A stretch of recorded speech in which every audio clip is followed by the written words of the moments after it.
1212. This is not necessarily for publication. This one here is rated R, restricted. The reason it's rated R because what we about to bring out is an offense to the entire world, but that's not new, because to bring out the gospel and the truth about Christ is to offend the entire world. The church system as we know it today is a farce and a lie. Islam as we know it today is a farce and a lie. These things have nothing to do with Christ, nothing to do with the King of the Jews, nothing to do with Israel, nothing to do with God, nothing to do with the Savior.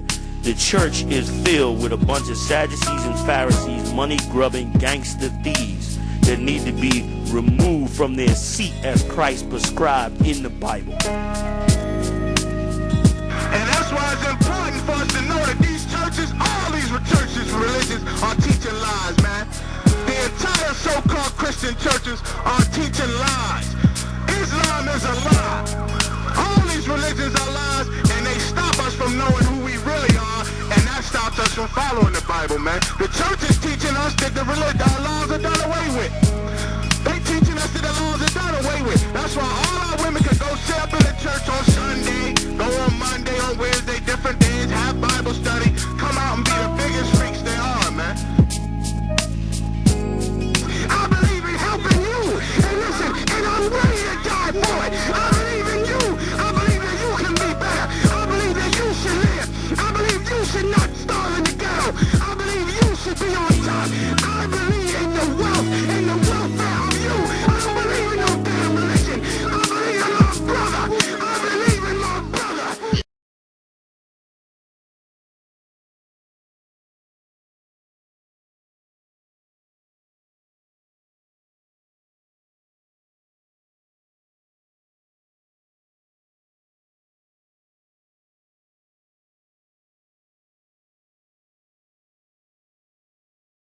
The so-called black man that's over here, you was those Africans that was called the Hebrews.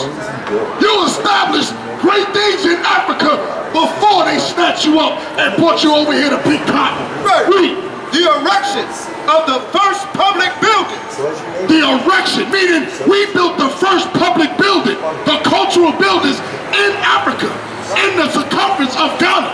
A lot of us don't even know that, because we ain't researched that, we ain't been taught that. Read. In the country, the construction of the first canals and irrigation systems. Meaning we started the first canals and the irrigation systems in Africa, and we was Hebrew Israelites. The so-called Africans couldn't even build it because they didn't have the technology. They didn't have the wisdom to know how to build all these things. And it's going to tell you how we learned, and where we learned it from. Read. And you got to understand, you the best inventors in America. Right, we can't be sleeping on the things that we invented. That's why black people be surprised when you start to realize what blacks and Hispanics have really built. Who's still building America? Blacks and Hispanics. When you go on the construction sites, you can't tell me 90% of them are white boys. That's a lie. You'll be lying to your damn self. Read. But they call black people lazy, and they say that we should deport the Hispanic brothers. Well, it won't be nobody building anything if he does that. All right? Read. And the institution of the social economic regime, which still... Let that noise go down. Let that noise go down. I know you strong with your voice. You strong with it. We didn't care about the black Hebrew Israelites that were in Africa and building Africa. Never got credit for building up Africa. Them Africans was indentured. They ain't know nothing. You gotta do some studying. Y'all ain't done no studying. Read. The Arabs, Moors, and the Sudanic raiders, irrigation systems, and the institution of the social economic regime, which still survives in all Saharan communities.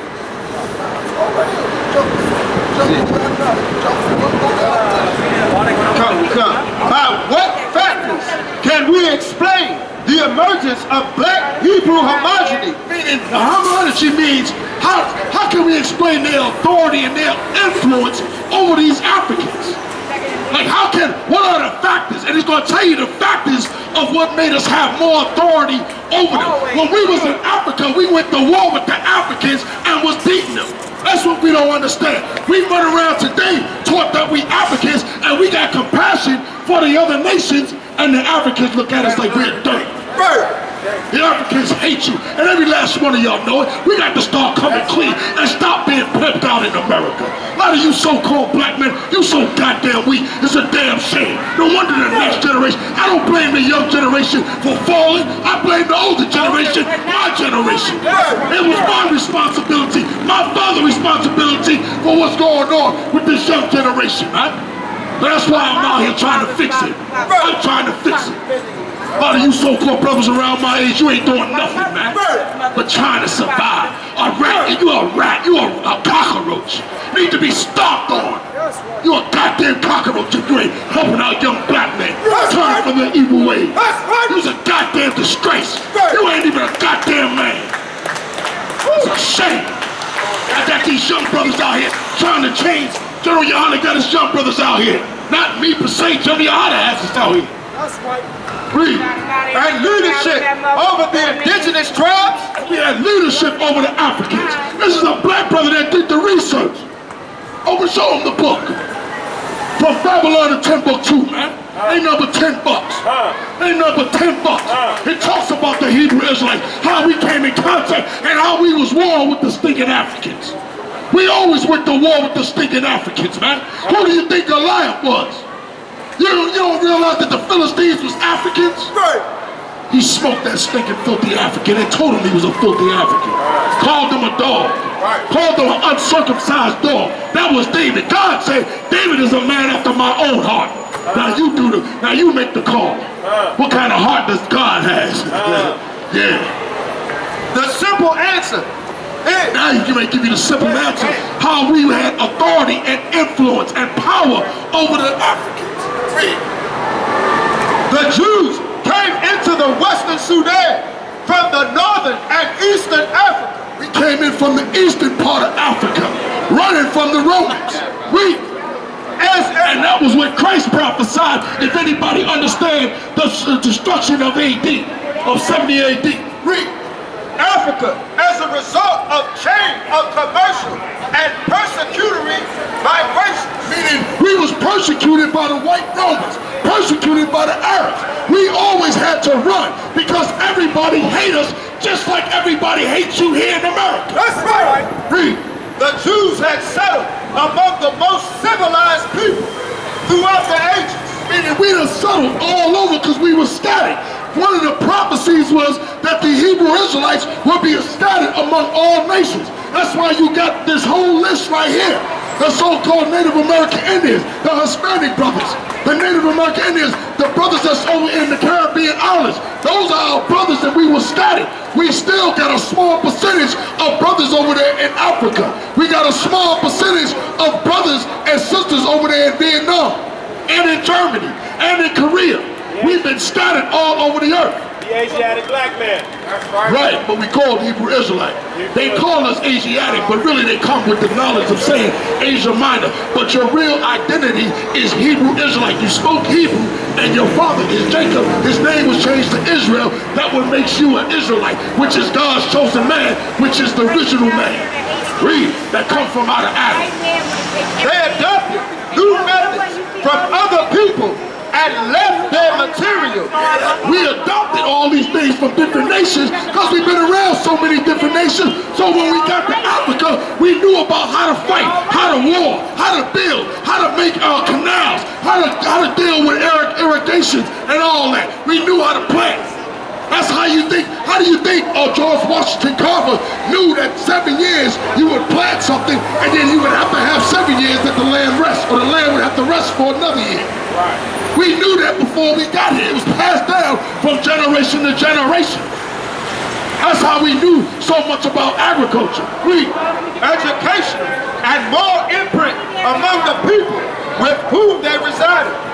For many centuries, the Hebrews had to employ great physical and psychological initiatives. That's just like in America. You got to employ great physical strength, right or wrong. You got to work out. You got to be wise. Because everybody know America been against us. You want to tell me the cocaine trade came by who? Black people? Hell no. Hell no. More prisons. Who started that? Here's what the white man does. He creates a condition, a problem or a condition, and then he gives you the solution, which is your downfall. All the time. He had a problem with young sisters getting pregnant. What was the solution? Planned Parenthood. Murder your babies. Abortion is murder, according to God. That's a life. Thank you, brother. That's a life. He creates a condition, then the people get mad, and they thank you, brother. They get mad and they want a solution, man. He always does that, man. He's doing that over in Afghanistan. He called it democracy. He'll bomb you and then feed you. And the people that got bombed hates the white man, and the people get fed, they love the white man. So now there's a division. Divide and conquer, always, man. We was always greater and stronger over the Africans, man. Still today, if the Africans was us, they would be number one in everything along with us. But they're not number one. They're not number one in basketball, baseball, soccer. Where the soldiers at? Where the black men to get together by the thousands and say, enough is enough. We ain't gonna be killing each other no more. Where you at? Where you at? But the minute they say no justice, no peace, and them slimy money-grubbing bastards come marching down Washington Avenue, here you Negroes coming like you gonna do something to the white man because he done killed a black man. Shame on you, man. Shame on you. I'm not saying Trayvon Martin didn't deserve to receive some justice. I'm not saying that. But you are